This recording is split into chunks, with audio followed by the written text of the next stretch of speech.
안녕하세요, 라이트하우스입니다. 최근 자사고 및 특목고 폐지와 함께 정시 강화까지 예정되며 강남 및 목동 등의 학군 지역에 수요가 몰리며 전세가가 급등할 것이라고 하는데요. 이렇게 전세 가격이 오르면서 수요가 넘쳐나니 매매가 역시 함께 오를 것이라고 하죠. 정시제도 강화 및 자사고 특목고 폐지로 인해 지방 학군이 약해지면서 학부모들이 너도나도 맹모 삼천지교를 하는 등 지방에 경쟁력 있는 학생들이 학군 특구로 몰려들 것이라는 의견이 지배적입니다. 과연 예전과 같이 강남 8학군이 부활할 수 있을까요? 앞으로의 전망 같이 보시겠습니다. 강남 8학군의 시작은 1970년대 강남 개발로부터 시작되는데요. 국가에서 추진한 경제개발 계획에 의해 산업과 인프라가 집중되어 있는 서울로 각지에서 일자리를 찾아 상경하게 되죠. 당시 서울은 강북 지역 위주로 형성되어 있었고 주택 부지는 한정되어 있는데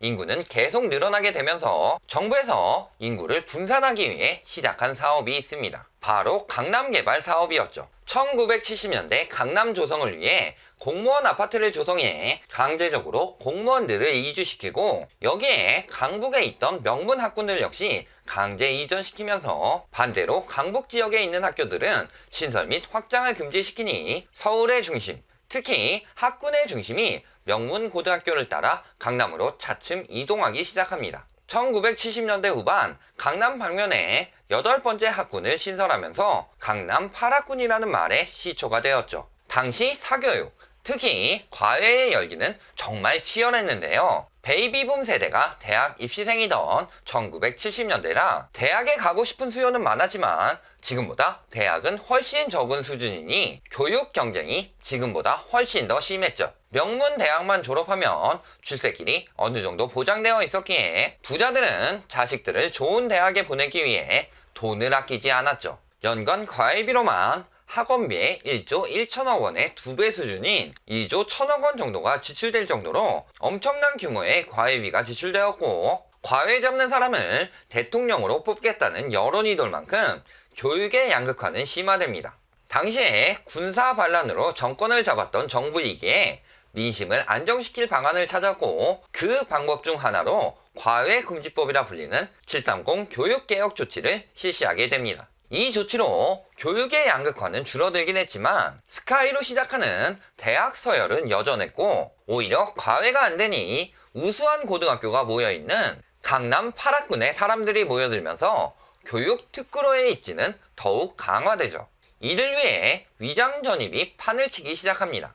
80년대 초중반 서울의 가구 증가율이 7.9%, 고등학생 증가율이 1.2%일 때 강남의 가구 증가율은 23.4%, 고등학생 증가율은 57.5%에 달할 정도였으니까요. 좋은 학교를 보내기 위한 학부모들의 열망은 다 똑같은데요. 하지만 명문학교에 들어가는 방법이 실력으로 정정당당하게 겨루는 방법이 아닌 어디에 사느냐에 따라 나뉘게 되면서 강남의 아파트 가격은 매년 상승하게 됩니다. 결국은 다시 고소득층들만이 양질의 교육을 받을 수 있도록 바뀌어 가면서 우리나라의 병폐 중 하나로 남게 된 거죠. 이렇게 강남 등 학군 특구에 쏠림 현상이 이루어지자 이를 해소하기 위해 정부에서는 여러 가지 방안을 사용합니다.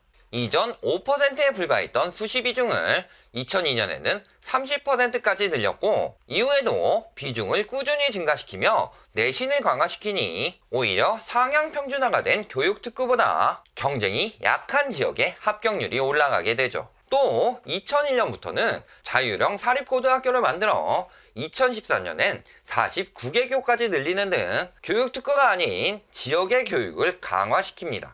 그렇다면 이런 수시제도 강화와 자사고 지정이 교육 특구에 영향을 줬을까요? 사실 큰 영향은 없었습니다.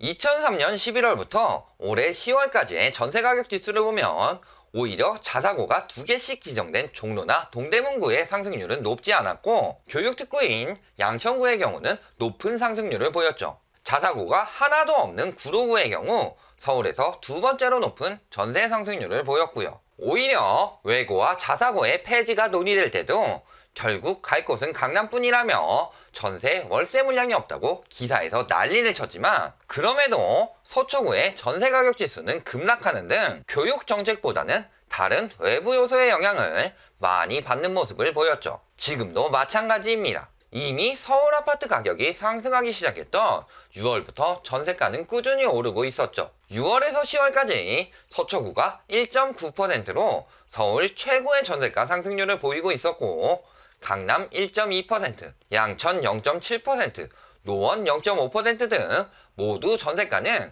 이미 상승하고 있었습니다. 그런데 이 추세가 이어지는 것이 학군 때문이라고 하네요. 앞으로 오르는 것도 과연 학군 때문일까요? 지금까지는 민간 택지 분양가 상한제로 인해 분양 대기 수요들이 전세 수요로 갈아탄다거나 전월세 신고제로 전세 공급이 줄어들면서 전세가가 오를 것이라는 호도 및 서울의 가격이 오를 때 전세 스와핑 등 편법 전세 계약을 통한 전세자금 대출을 받기 위해 높은 전세가로 허위 계약이 이루어지는 등 여러가지 다른 요소들의 영향이 더 컸다고 보이네요.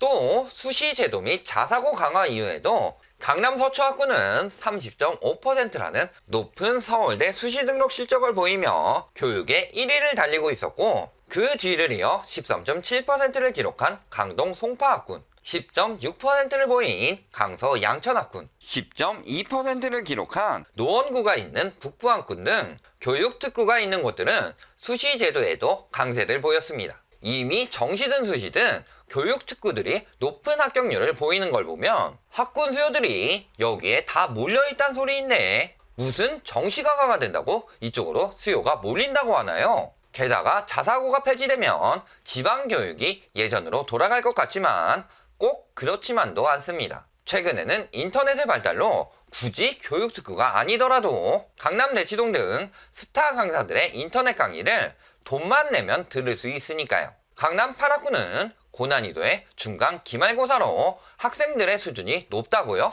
학원에 다니는 아이들은 학원에 요청하면 되고, 인강만 듣는 아이들은 족땡닷컴에 금액만 지불하면 얼마든지 시험지를 받아볼 수 있습니다. 결국 돈 내야 받을 수 있는 것들 아니냐고요? 강남 8학군에 살기 위해 대출받아 이자 내는 것보다 훨씬 저렴합니다. 그래도 인강보다는 직강이 낫고 내 아이는 좋은 대학에 보내고 싶은 우리나라의 교육열은 여전하니, 자사고가 폐지되고 정시가 강화되면 양질의 교육을 받기 위해 학군 수요가 교육특구로 몰리며 전세가가 상승할 가능성은 물론 높습니다. 하지만 왜 지금 오를까요? 자사고 폐지로 인해 영향을 받는 나이는 초등학교 4학년부터입니다.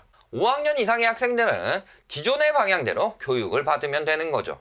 정말 조기 교육을 하며 미리 준비해왔던 학부모들은 이미 아이가 초등학교 입학하기 전부터 우수학군에 들어와 있는 경우가 대부분이고, 교육과정 변동으로 인해 급하게 전학 다니며 좋은 학군을 찾는 사람들은 보통 빨라야 중학교, 늦으면 고등학교 자녀를 둔 학부모들입니다. 즉, 이런 교육특구에 호재가 있다는 말이 나올 때마다 매물을 감추고 전세호가를 올린 뒤 벌써부터 오른다고 많은 기사들로 설레발을 쳐대면 마음이 급해진 학부모들이 이에 넘어가 부랴부랴 알아보게 되면서 가격이 오르게 되는 거죠. 결국 지금 중고등학생의 학부모들까지도 잘 모르고 알아보기도 하고요. 정시 강화 역시 지금 교육부에서 논의되지 않은 단지 대통령의 발언일 뿐입니다. 강남 집값과 전세가가 올라야 서울이 오르고, 서울이 올라야 전국이 오르니 강남만은 가격을 방어하려는 건설사들과 언론이 굳이 지금의 영향이 없음에도 당장부터 가격이 올라야 마땅한 것처럼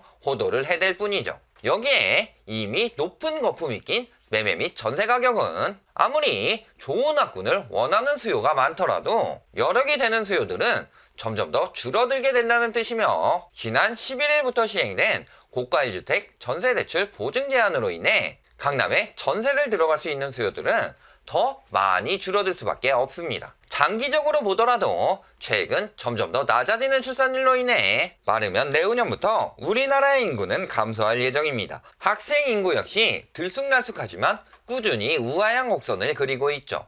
학생 수가 줄면서 그만큼 학부모도 줄어드니 좋은 학군을 원하는 수요의 절대량이 지속적으로 감소할 수밖에 없는 상황이며, 가면 갈수록 경쟁률도 약해지게 될 것입니다. 또 베이비 부머 세대 때와는 다르게 좋은 대학이 좋은 직업을 보장해주지도 않습니다. 오히려 대학을 갔다가 취업 안 돼서 그제서야 공무원 준비를 하느니 입시 공부 대신 공무원 공부를 택하는 10대들도 늘어나고 있죠. 실제 제주도에서는 전교 1등을 하던 외고생이 대학을 가는 대신 자퇴하고 바로 공무원 준비를 해서 합격하기도 했고요.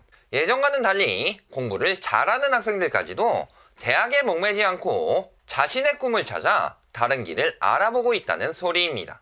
미친 듯이 노력해서 대학을 잘 가도 취업길이 막막했던 친구들과 굳이 대학에 안 가더라도 자신의 특기 분야를 살려 성공하는 친구들이 나타나기 시작했던 지금의 30대가 학부모가 될 때에도 아이들에게 공부만 강요시킬까요? 비싼 대출이자를 내면서 학군 특구로 이사가 비싼 학원비까지 내가며 공부를 시킨 뒤 그럭저럭인 대학에 비싼 등록금까지 내면서 어떻게든 학벌을 따려는 예전과는 인식이 많이 달라졌습니다. 차라리 내 자식이 공부에 재능이 없으면 그 돈 모아서 작은 가게라도 하나 차려주는 게 더 낫다는 의견도 심심치 않게 돌고 있으니까요. 결론을 말씀드리겠습니다. 전세가 상승의 이유 중 학군 수요보다 지금은 다른 요소들이 더 많습니다. 게다가 지금 당장은 학군으로 전세가 오를 이유가 거의 없죠. 그보다는 불법 전세자금 대출로 인해 6월부터 전세가가 올랐고 10월에 모니터링 강화를 선언했으나 때마침 10월과 11월에 생겨난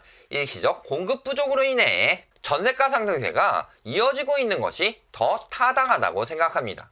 여기에 분양가 상한제로 인한 대기 수요 때문에 오르느니 학군 때문에 오르느니 여러가지 이유를 붙이는 건 반대로 모니터링 강화 및 대량의 입주 물량으로 인해 전세가 하락이 예상되니 이런 여러가지 핑계로 갭투기 수요들이 호가를 올리고 매물을 잠그도록 만들어서 전세값이 하락하지 않도록 막기 위함이죠. 우리나라의 교육률은 죽지 않았지만 교육특구의 전세가 상승은 지금 당장이 아니라 앞으로 수년 후에 제도가 적용될 시점 안팎으로 진행될 것이며 그때는 이미 매매가 및 전세가가 어느 정도 정상화된 시점일 것입니다. 그러니 자사고 및 특목고 폐지니 정시제도 강화니 이런 호도 해소가 지금부터 비싼 전세에 들어가기 위해 많은 전세자금 대출을 받아 내 집도 아닌 곳에 하우스푸어로 들어가서 고생하는 일이 없기를 바랍니다. 오늘 영상이 도움이 되셨다면 좋아요, 구독, 알림 부탁드립니다.